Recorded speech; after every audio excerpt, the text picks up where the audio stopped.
I'm Ethan Wong, and I'm here today with Maddy Dietz.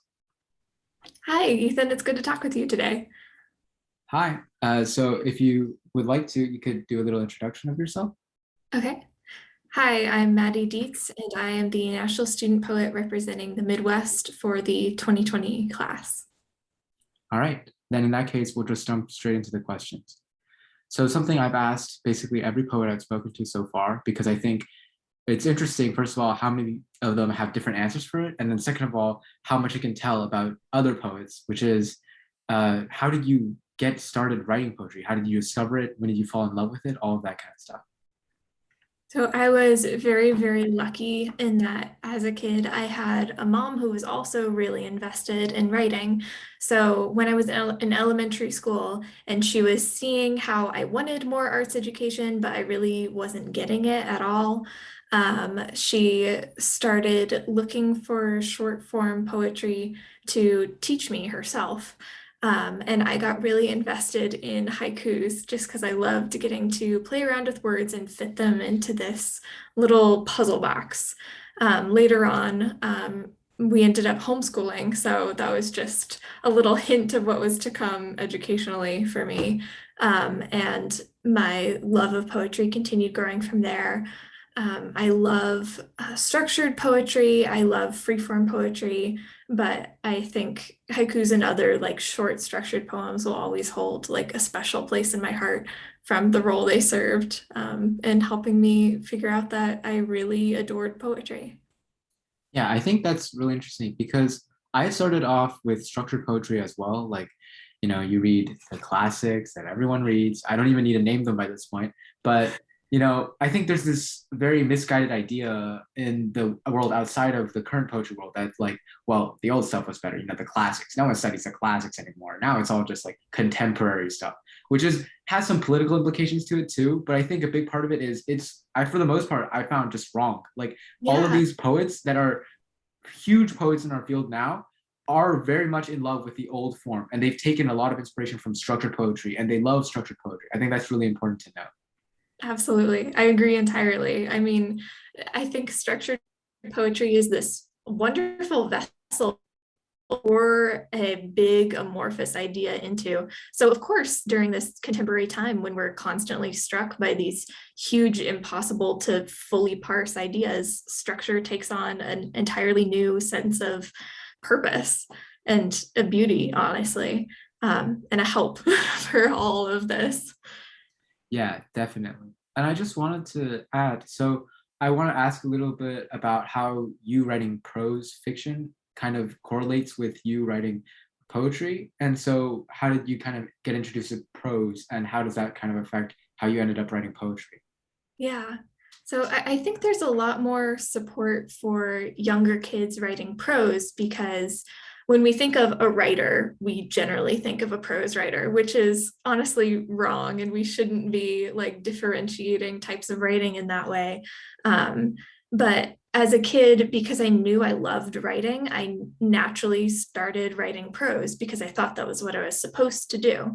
And I do love writing prose. I find a lot of joy in it. And I love taking poetical elements and adding them into prose and taking some prose storytelling elements and adding them into poetry.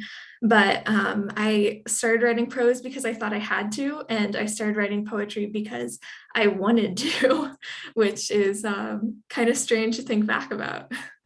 Yeah, I mean, that sounds about right. Honestly, like my start was you get assignments in class. They say, well, write a bit of fiction. Well, what kind of fiction do they want you to write? Most of the times it's a story, right? Or a long form or short form story. That's the first thing that you always think of. Yeah, absolutely. And then we don't get exposed to writing our own poetry in the same way. Yeah, definitely. So just something very generally. So you have so many forms of writing, I think, to explore, but I am sure that there are still times where you may come to a point where you don't really know what to write, even if you get the feeling to write, right? So what do you Absolutely. personally do to abet that? That's a tough question, and I think one that every single writer struggles with. I was lucky enough to, in my senior year of high school, last year of high school, to have a teacher, Brie Cavallero, who is a poet and an author, wonderful, wonderful person. And she recommended keeping a trash journal, which is a journal you bring around with you and you fill it with ideas, but of a certain place or topic. So I think we've all heard the advice to keep a notebook with you and then write down things that are interesting to you. And I found that very overwhelming when I was younger. But having a specific lens to look things through was very helpful. Like if I knew I wanted to write a poem about growing up in Texas, I would carry around my notebook and write down any memories or sensations that came up regarding Texas. And then I had this bank of knowledge to draw from when I wanted to write and had no idea where to start. I think that's really interesting because the way, I mean, I think most writers do a similar thing when they end up writing about things, except they don't necessarily actually write it down. They just try to keep it in a bank in their heads, but they forgot a lot of that because it falls out Yeah. over time, right? Yeah. Uh, so this is sort of a thing where I'll ask for your answer now, but I think that depending on where I ask someone, their answer would probably change, right? Which is that how and when kind of did you think you finally found your style or you were confident enough to call yourself your own poet or own writer? That is a very good question. I don't think I've found my own style yet. I think that's something I'm still going to be kind of collecting things for, like some horrible writing magpie over the years. As for when I thought I could call myself a poet, it was definitely after being named a National Student Poet. Throughout the application process, I had multiple like crisis moments of, but I'm not a poet. Why am I applying to this?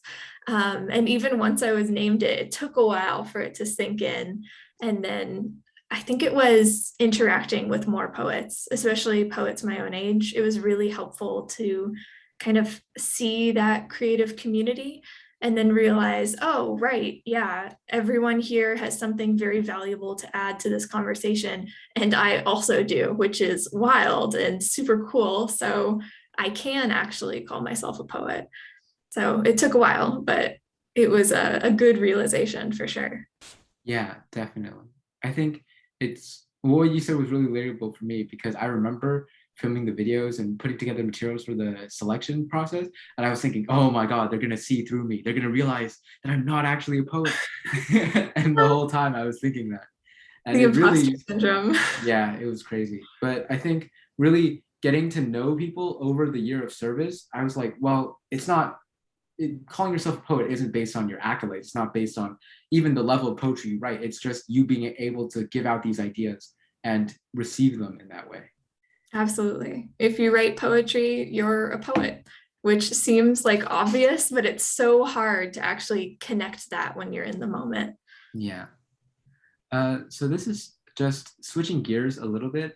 So I already mentioned a little bit about how you wrote prose, but I'm kind of curious on how the two interplay. As in, if you're writing prose and then you want to switch to writing poetry, do you have like different modes you go into in terms of writing? I definitely do have different modes between poetry and prose.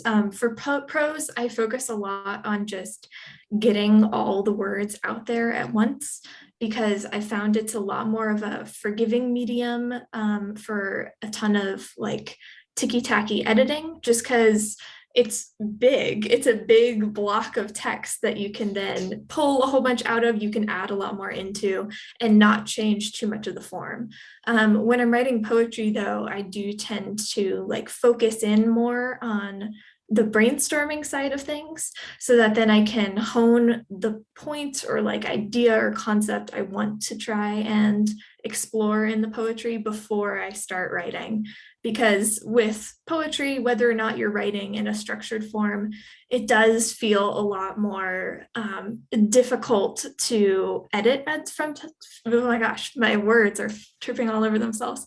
It's a little bit more difficult to pull pieces out and add new pieces in a seamless way. Which doesn't mean that you can't. It just takes a little bit more work, though it is very, very rewarding when it works out. So different modes for sure. but the same kind of joy, I think. Yeah, I mean, I definitely understand what you're talking about when it comes to like editing poetry. Sometimes it's hard for me, even though I know that maybe a line doesn't really work there or the line doesn't fit. I'm just like, well, I like it though, or it sounds nice. I don't know what I'm gonna do with it. So, adding on to that, I think through poetry and prose, I've noticed that you like to tell stories, whether they're about people close to you, whether you kind of make up parts of them, right? But do you tend to differ in the kinds of stories that you tell between prose and poetry? And what kinds of stories do you think that generally is? That's a really good question. I think I tell more like internal stories in poetry, partially because the medium is so much like thought, so much like a line of consciousness. I really enjoyed learning about persona poetry. For the longest time, I had been writing poems from other people's point of view and not really understanding what I was doing when I did that.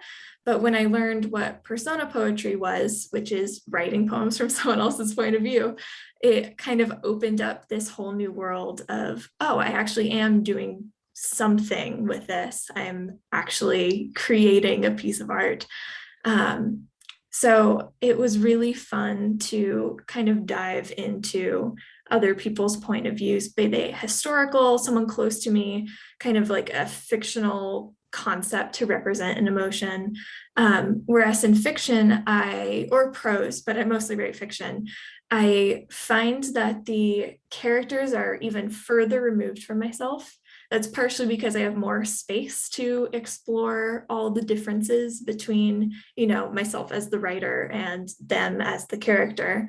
And partially just because fiction kind of lends itself to characters, perhaps just because we've seen fiction with more like separate characters throughout our lives. So we're more accustomed to that, whereas we expect poetry to be more personal. Yeah, I think a lot of what you said makes sense, especially because even when I feel reading poetry or prose, I get that sort of feeling that you're talking about. And so then, kind of following on that same line, in terms of points of inspiration, how do you think you generally come up with those for either of those forms? Mm. I think a lot of my writing has to do with love stories. Because when I initially started writing seriously, I was writing short stories about lesbians because I couldn't find any short stories about lesbians, and writing poetry exploring my own identity as a lesbian to try and find joy in it, which I did, which was very helpful. So, kind of starting from that place of love, all my inspiration kind of branches off, whether it be love of an activity, love of a relation, love of, an object or a place. And it's such a complex and difficult emotion. It's not something that's necessarily positive or necessarily poignant, even. So it's a really good kind of well to dig into time and time again. Yeah, I think uh, generally you could say that almost every piece of work is in some form a piece of love fiction or a piece of love poetry, just framed in a lot of different ways, right? And so That I is think so true. that's just the whole encompassing power of that single word love, right? And so you kind of touched on something there, which is how do you think being able to write about whether your identity or your different difficulties you find in life, how do you think that has interacted with how you actually or actually perceive those difficulties later on after you've written about them? Absolutely. Yeah, this is a kind of a topic that I've thought about a lot recently because I think that poetry and writing in general can be a fantastic way to explore your own identity and kind of parse the difficulties that can come of that, and find, joy where previously there had been upset or fear or worry, which can be very, very therapeutic. However, I think, especially in the world of young writers, there's almost this expectation to be submitting and sharing work about your own identity. But I don't know if that's always the most healthy thing to be doing. I think it's important to make a distinction between art that you're making for yourself in order to help heal yourself and be kind to yourself, and art that you're specifically making for an audience. And there's definitely a lot of overlap there, but I think it's, especially now important to be careful with yourself and be kind to yourself when you're sharing your art. Yeah, definitely. And I don't think it's necessarily even a matter of saying like, oh, or at least for me, it wasn't, right? It wasn't a necessarily like, oh, this topic subject is wrong, or this like idea is wrong. It might just be that the way I've written a poem, it's so specified to a specific point in my life where I thought of a very specific imaginative scenario that it becomes hard for an audience to necessarily connect with it sometimes. Mm-hmm. Or it is really just for myself. Like this poem, I just keep it there, and I like to read it because I like the wordplay or I like the imagined scenario, but I don't have to share it, right? And I think that's an important thing of getting to love poetry, is not just writing it for other people. You have to at some point start writing it for yourself. Absolutely, 100%. And it's like, it's okay to make art for yourself. It's a beautiful and fantastic and super fun thing to do. Yeah, for sure. Actually, if you want, we can then go into poetry reading now because we're Oh, about that's there. perfect. Okay, here we go. All right. Should I just go ahead and start? Just say the name of the poem and then get started. Awesome. Okay. Girlhood Sonnet. Physical memory of the fairy wings, worn elastic, wearing thinned threads to sheen and breaking, glitter going ballistic on sweaters, everything pink. The picture hit her funny later on in life, a little happy thing, too enthusiastic and forever overflowing with presents, all pigtails and shiny, Zeus and Hades and all the rest, just tails with more swill. Puffy purple jacket and filthy nails, and I think he was flirting with you, mommy. No, honey, he was hitting on you. Assume he didn't know you didn't really have breasts yet. Assume he is younger than he looks. Go home and eat Twizzlers in your outer space room. Open up the book of Greek myths and draw snow spiked over Kore's springtime. Man blames mom, fearmonger, and the book remains apologetic, defaced. And then I have one more, if we have time for that. Yeah, definitely. Okay, awesome. Okay, here we go. Oust. I helped you put up these glow-in-the-dark stars, and now I am helping you take them back down. The putty sticks to the deep sliced scar on my thumb. The time in 4th grade you held up a stapler and said, "Hold still."